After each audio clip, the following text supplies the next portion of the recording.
மாஸ்டருக்கு வணக்கம். அனைத்து சகோதர சகோதரிகளுக்கும் வணக்கம். பாபுஜி மாஸ்டர்னுடைய சகஜ மார்க்கத்தின் 10 நியமங்களின் விரிவுரை. இந்த புத்தகத்தில் நியமம் 8, பொருள் ஈட்டுவதில் நேர்மைக்கும் தூய்மைக்கும் உரிய மதிப்பளித்து கிடைப்பதை நிலையான தெய்வீக சிந்தனையுடன் உண்பதில் மகிழ்ச்சி கொள்ளுங்கள். இந்த நியமத்தில் இருக்கிற தத்துவம் ஸ்தூலத்தில் ஆரம்பித்து நாம் சேர வேண்டிய கடைசி நிலையில் போய் முடிவடையுது.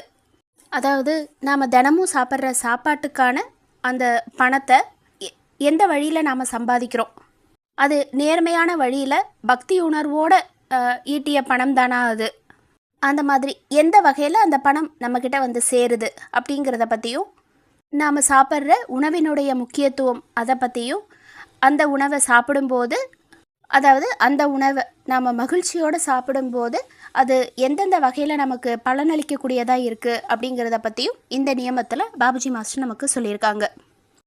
நாம் இப்போது ரெகுலராக சாப்பிட்ற சாப்பாடு, தண்ணி, நாம் சம்பாதிக்கிற பணம்,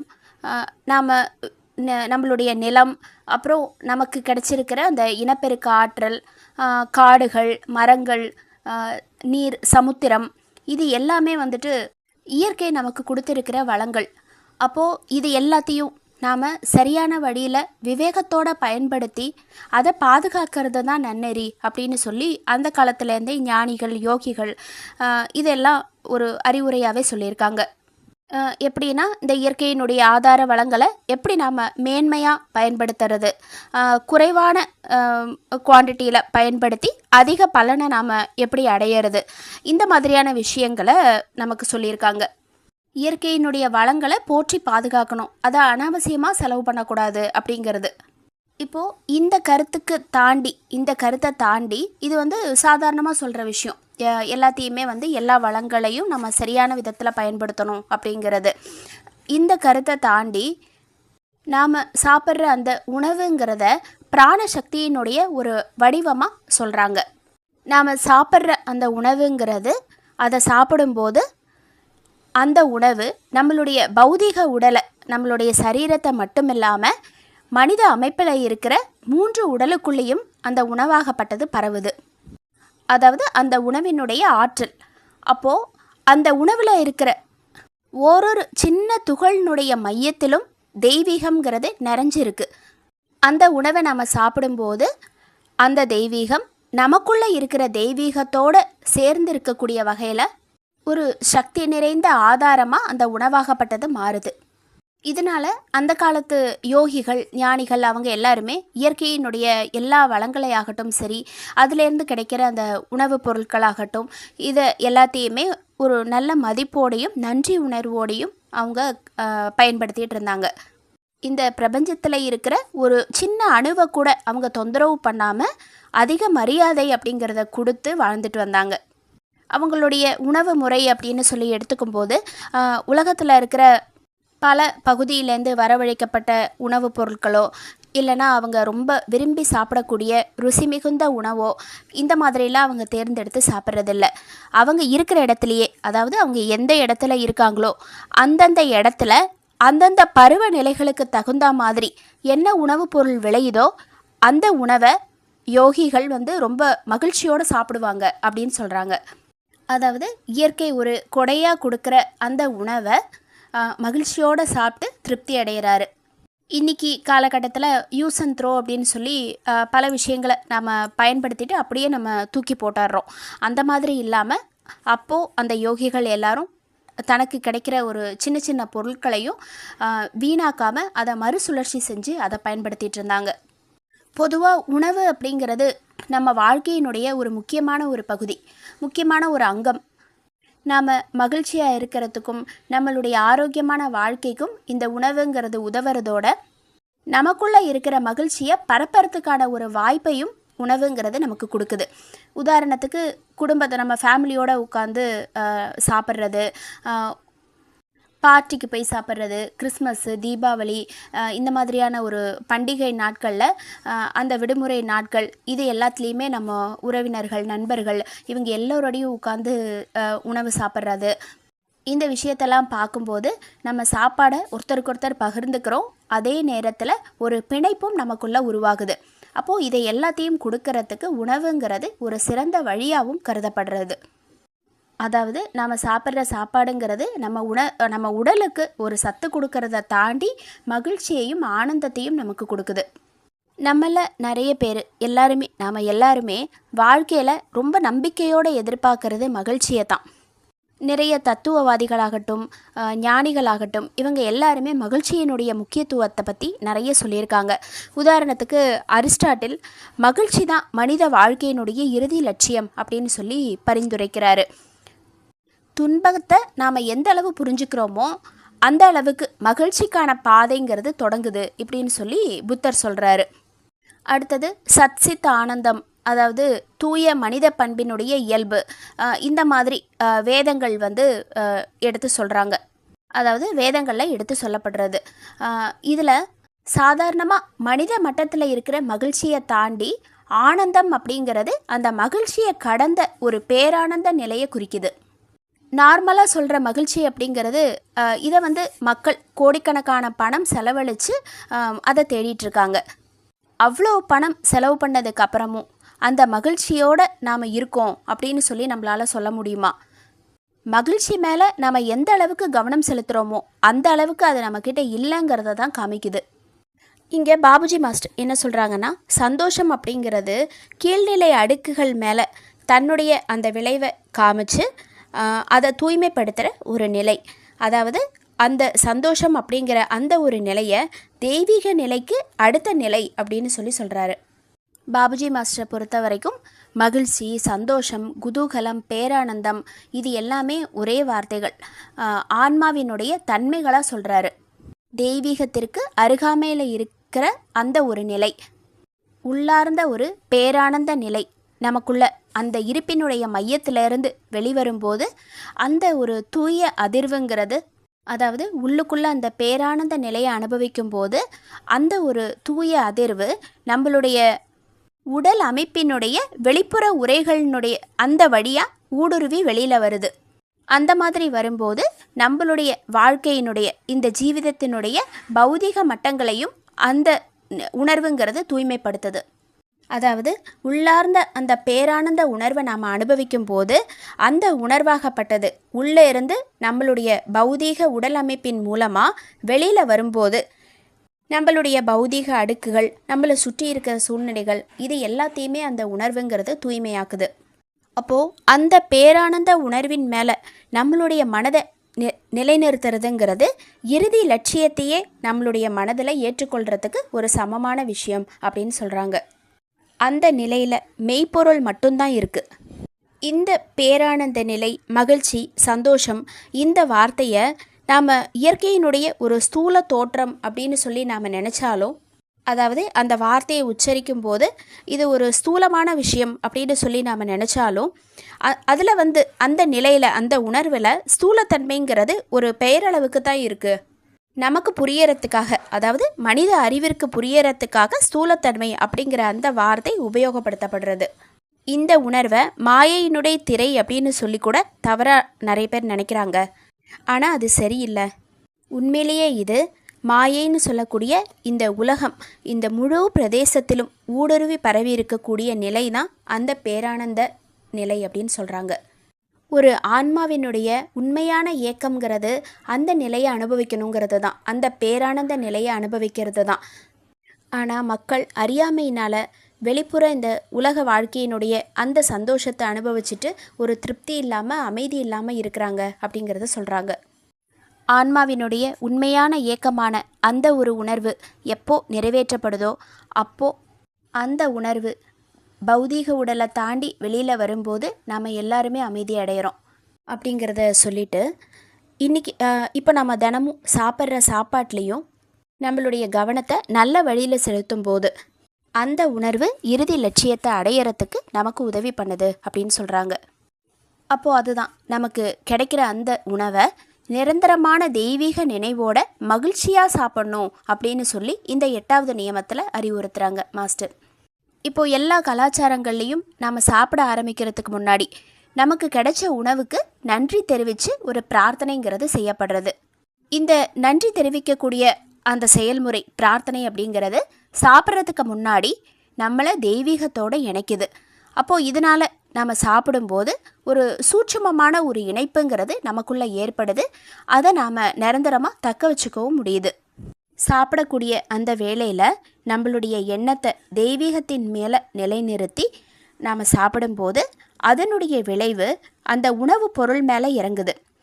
அப்போது அந்த தெய்வீகத்தோடு கூடிய அந்த உணவுப் பொருளை நாம் சாப்பிடும்போது அந்த ஆற்றல் நம்மளுடைய உடலுக்குள்ளே இறங்கி நரம்புகள், இரத்த குழாய்கள், இது எல்லாத்துலேயுமே அந்த ஆற்றலாகப்பட்டது பரவுது.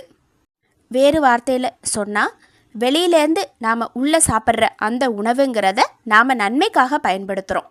அப்படி சாப்பிடும்போது இந்த உடலில் இருக்கிற ஓரொரு அணுக்கள், துகள்கள், இது எல்லாமே அந்த தெய்வீகத்தோடு கூடிய அந்த உணவால் தூய்மை அடையுது. இந்த தூய்மையான எண்ணத்தினுடைய ஆற்றல் உணவோடு கலந்து நமக்கு உடல் அளவிலையும் ஆரோக்கியம் கொடுக்குது. அதே நேரத்தில் ஆன்மீக உணர்வையும் வளர செய்யுது. நம்மளுடைய பிரார்த்தனை நிறைந்த எண்ணம் அந்த உணவோடு இணைந்து பௌதிக உடல் மட்டுமில்லாமல் நம்மளுடைய மனம், உணர்வுகள், ஆன்மீகம், இந்த மாதிரி எல்லா நலன்களையுமே அந்த உணவாகப்பட்டது நமக்கு கொடுக்குது. அப்போது நம்மளுடைய எண்ணத்தை அந்த பிராண சக்தியின் மேலே நாம் பயன்படுத்தும் போது அது நம்மளை இறுதி லட்சியத்துக்கே நம்மளை கூட்டிகிட்டு போகுது. அப்போது அதுக்கு தேவையான ஒரு ஆற்றலை நமக்குள்ளே உருவாக்கி கொடுக்குது. அதாவது உணவினுடைய பிராண சக்திங்கிறது அந்த பிராண சக்தியை மகிழ்ச்சி நிறைந்த நம்மளுடைய அந்த ஒரு எண்ணத்தோடு நாம் சாப்பிடும்போது இது ரெண்டுமே ஒன்றுக்கொன்று இணையுது. இன்னும் மேலும் சக்தி அதிகமாகுது. பிராணசக்தியும் மகிழ்ச்சி நிறைந்த அந்த எண்ணமும் கலந்து நம்ம உடம்பில் இருக்கிற அந்த அமைப்புகள் எல்லா மட்டங்கள்லேயும் போய் நம்ம உடல் முழுவதையும் அது தூய்மையாக்குது. பிராணசக்திங்கிறது பொதுவாக இந்த பிரபஞ்சத்தில் எல்லா இடத்துலையுமே பரவி இருக்குது. அதனுடைய அந்த பாதிப்பிலிருந்து நாம் விடுபடவே முடியாது. ஏன்னா அதை வச்சு தான் நம்ம உயிர் வாழ்ந்துட்டுருக்கோம். அப்போது எல்லா இடத்துலையும் இருக்கிற அந்த பிராணசக்தி உணவுக்குள்ளேயும் இருக்குது. அது உள்ளேயும் இருக்குது, வெளியிலையும் இருக்குது. அந்த சக்தியை ஒரு சந்தோஷம் நிறைந்த அந்த எண்ணெய் சக்தியோடு நாம் ஒன்று சேர்க்கும்போது ரெண்டுத்தையும் இணைய விடுறோம். ஒரு பொறி கிளம்புற மாதிரியான ஒரு நிலைங்கிறது நமக்குள்ளே உருவாகுது. இப்போது தூய்மையான அந்த உணர்வோட நாம் சத்திய நிலையோட நேரடியாக தொடர்பு கொள்கிறோம் அப்படின்னு சொல்கிறாங்க. அதாவது நம்மளுடைய கவனம் முழுவதும் மெய்ப்பொருள் பக்கம் திரும்புது. ஒரு கீழ்மட்ட மனோநிலையில் இருக்கிற ஒரு தனி மனித ஆன்மாவுக்கு இந்த அளவுக்கு போகிறதுக்கான திறன் அப்படிங்கிறது இருக்கிறதில்ல. ஏன்னா இந்த நிலை, அந்த உயரிய சத்திய நிலை அப்படிங்கிறது நம்மளுடைய ஒரு தனி மனிதனுடைய கற்பனை சக்திக்கு அப்பாற்பட்ட ஒரு விஷயம். அப்போது இந்த மாதிரி நம்மளுடைய சாப்பிட்ற சாப்பாடை தெய்வீக சிந்தனையோடு நாம் சாப்பிடும்போது பரம்பொருளை அடையிறதுக்கு நமக்கு ஒரு வழி ஏற்படுத்தி கொடுக்குது. அப்போது கடவுளை அடையக்கூடிய அந்த செயல்முறைங்கிறதும் நமக்கு எளிதாகுது. நம்மளுடைய லட்சியம் நிறைவேறத்துக்கு ஒரு உதவியாகவும் இருக்குது. சுருக்கமாக சொல்லும்போது நாம் சாப்பிட்ற அந்த நேரத்தில் இறுதியாக அடைய வேண்டிய அந்த பரம்பொருளின் மீது நம்மளுடைய சிந்தனையை நாம் நிலைநிறுத்துகிறோம். அதனால் நமக்கு தூய்மை தன்மைங்கிறது அதிகரிக்குது அப்படின்னு சொல்கிறாங்க. ஏன்னா நாம் ஏற்கனவே தூய்மை தன்மையிலேருந்து தான் உருவாயிருக்கோம். நாம் வெளிவந்த அந்த ஆதி நிலைங்கிறது பளிங்கை ஒத்த தூய்மையான நிலை கொண்டது. நாம் பிறக்கிறதுக்கு தேவையான அதுக்கு காரணமான தூய ஓட்டங்கள் எல்லாமே அந்த தூய்மையான ஆதி நிலையிலிருந்து கிளம்பினதுனால அது எல்லாமே நமக்குள்ளே இருக்கிறதுனால தூய்மையினுடைய நினைவுங்கிறதும் நமக்குள்ளே இடைவிடாமல் இருந்துக்கிட்டே தான் இருக்குது. அந்த இறுதி பரம்பொருளான ஆதி நிலைங்கிறது தூய்மையற்ற எதையுமே தனக்குள்ளே கொண்டுட்டு வராது. அதாவது அது தனக்குள்ளே வர்றதுக்கு ஒருபோதும் அனுமதிக்காது. இந்த பிரபஞ்சத்திற்கு வந்த ஜீவிதத்திற்கு வந்த எல்லாமே ஆரம்ப நிலையில் ஒரு தூய்மையான நிலையில் தான் இருந்தது. காலத்தினுடைய பாதிப்பால் அதனுடைய தூய்மை தன்மைங்கிறது இப்போ மங்கி இருக்குது. அந்த மாதிரி அந்த தூய்மை தன்மை மங்கறதுக்கான காரணங்கிறது நம்மளுடைய செயல்களினுடைய விளைவு தான். அப்போது இயற்கையிலேருந்து கிடைச்ச ஓரொரு பொருளுமே தூய்மையானது தான். அதனுடைய அடிப்படையும் தூய்மை தான். மனிதன் சம்பாதிக்கக்கூடிய ஒன்றொன்றுமே தூய்மையான நேர் வழியில் இருக்கும்போது அதுவும் தூய்மையானதாக இருக்கும். இதனால தான் நாம் ஒரு நேர்மையான வழியிலையும் தெய்வீக சிந்தனையோடையும் நாம் பொருளீட்டணும் அப்படின்னு சொல்லி மகான்கள் அப்பத்துலேருந்தே ஒரு பரிந்துரை பண்ணிட்டு வராங்க. பக்தியோடையும் நேர்மையோடையும் பொருளீட்டுவதனுடைய முக்கியத்துவங்கிறது ரொம்ப தேவைப்படுற ஒன்றா இருக்குது. இப்போது பக்தியோட பொருளீட்டுறதுங்கிறது என்ன? நாம் தினமும் சம்பாதிக்கிறதுக்காக என்னென்ன செயல்கள் பண்ணுறோமோ அது எல்லாத்தையுமே அது குறிக்குது. நாம் பணம் சம்பாதிக்கிறதுக்கான அதுக்காக ஒரு கணமும் கஸ்டமர்ஸோடையும் சரி, இயற்கையோடையும் சரி, பலதரப்பட்ட மக்களோடையும் சரி நாம் தொடர்ந்து தொடர்பில் இருந்துக்கிட்டே இருக்கோம். உடல் அளவில், மனதளவில், உணர்ச்சி அளவில், அறிவினுடைய ரீதியாக இந்த மாதிரியான ஒரு பரிமாற்றங்கள்ங்கிறது எல்லாத்துக்கிட்டேயுமே நடந்துக்கிட்டே தான் இருக்குது. அப்போது இது எல்லாத்துலேயுமே நாம் எப்படி பக்தியை ஒருங்கிணைக்கிறது, பக்தியில் நாம் எப்போவுமே எப்படி மூழ்கி இருக்கிறது அப்படின்னு சொல்லி கேட்கும்போது, அது நாம் எப்போவுமே தெய்வீகத்தோட அந்த தொடர்பில் இருக்கும்போது மட்டும்தான் அது நடக்கும். தெய்வீகத்தோட மூழ்கி இருக்கும்போது மட்டும்தான் நடக்குது.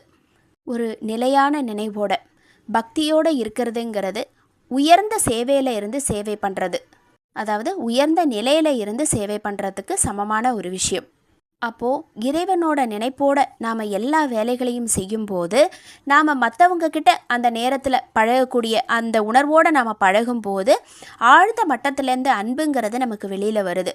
அப்போது நமக்கு கீழே பணி செய்கிறவங்க அவங்களாகட்டும், இல்லை மேலதிகாரிகளாகட்டும், நம்ம கூட வேலை பார்க்குறவங்க, இவங்க எல்லார்கிட்டேயுமே சாதாரணமாகவே அன்பும் மரியாதையும் வெளிப்பட ஆரம்பிக்குது. அப்போது எப்போவுமே அந்த இறைவனுடைய நினைப்போடு நாம் எல்லா வேலைகளையும் செய்யணும்.